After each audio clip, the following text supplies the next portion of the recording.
이번 여름 이적 시장에서 맨시티는 많은 영입을 진행하고 있고 골키퍼 포지션에서도 변화가 있었습니다. 제임스 트래포드가 벌리에서 이적하며 맨시티 출신 선수가 다시 돌아오게 되었으며 장기적인 프로젝트의 일환으로 여겨지게 되었습니다. 또한 베티넬리를 첼시에서 데려오며 스코카슨의 공백을 메꾸기도 했죠.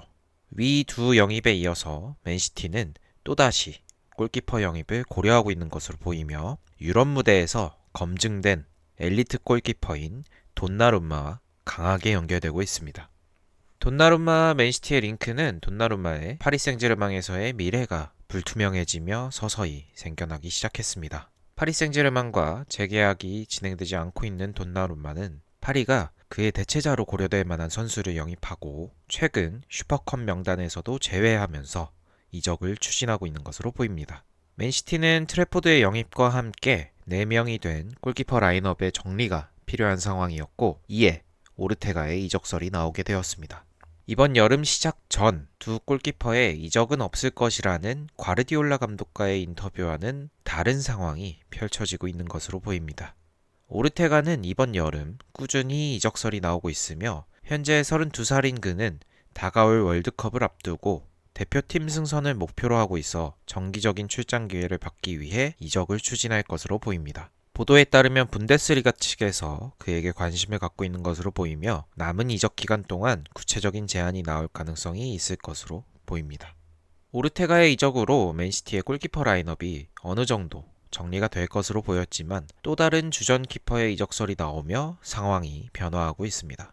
에드르송의 경우 트래포드의 합류와 함께 주전 경쟁을 할 것으로 예상되고 있었습니다. 하지만 갈라타사라이가 에드르송에 대해 꾸준한 관심을 보여왔고 최근 구단 간 접촉이 본격적으로 진행되며 일부 보도에서는 이미 갈라타사라이가 에데르송과는 합의를 마친 상황이라 밝히기도 했습니다. 맨시티의 경우에도 어느 정도 요구하는 이적료를 맞춰준다면 에데르송의 이적을 허가할 것으로 보여 그의 이적은 어느 정도 진행이 되고 있는 상황으로 볼 수 있을 것 같습니다. 에데르송과 오르테가가 모두 팀을 떠나게 될 경우 맨시티 키퍼진에는 트래포드, 베티넬리만 남게 됩니다. 베티넬리의 경우 서드 키퍼로 주전급 활약을 기대하지 않고 있는 점을 고려한다면 맨시티는 추가 영입이 필요한 상황이고 그로 인해 돈나룸마의 영입을 고려하고 있는 것으로 보입니다. 보도에 따르면 맨시티는 에드르송의 갈라타사라이로의 이적이 진행된다는 조건 하에 돈나룸마의 영입을 고려하고 있으며 이미 돈나룸마와는 계약에 있어 합의에 도달한 것으로 알려졌습니다. PSG의 요구 이적료도 그리 높지 않을 것으로 보이며 돈나룸마 개인도 이적을 강하게 원하고 있는 상황이라 구단 간 협상도 빠르게 합의에 도달할 수 있을 것으로 예상됩니다. 에데르송의 이적 합의 시점과 맞물려서 돈나룸마의 맨시티 영입이 이어지게 될 것으로 보이고 이적이 실현된다면 맨시티는 이번 여름 이적 시장에서 골키퍼진의 보강도 완벽하게 진행하게 될 것으로 보입니다.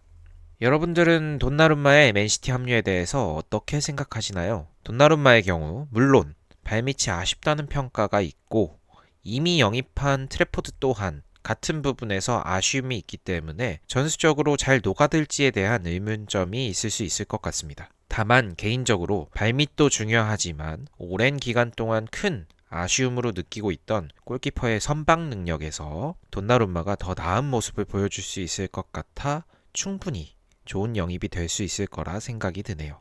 돈나룸마가 최종적으로 맨시티에 합류하게 될지 지켜봐야 될 것 같습니다. 영상이 마음에 드셨다면 좋아요와 구독 부탁드립니다. 저는 다음 영상으로 찾아올게요. 감사합니다.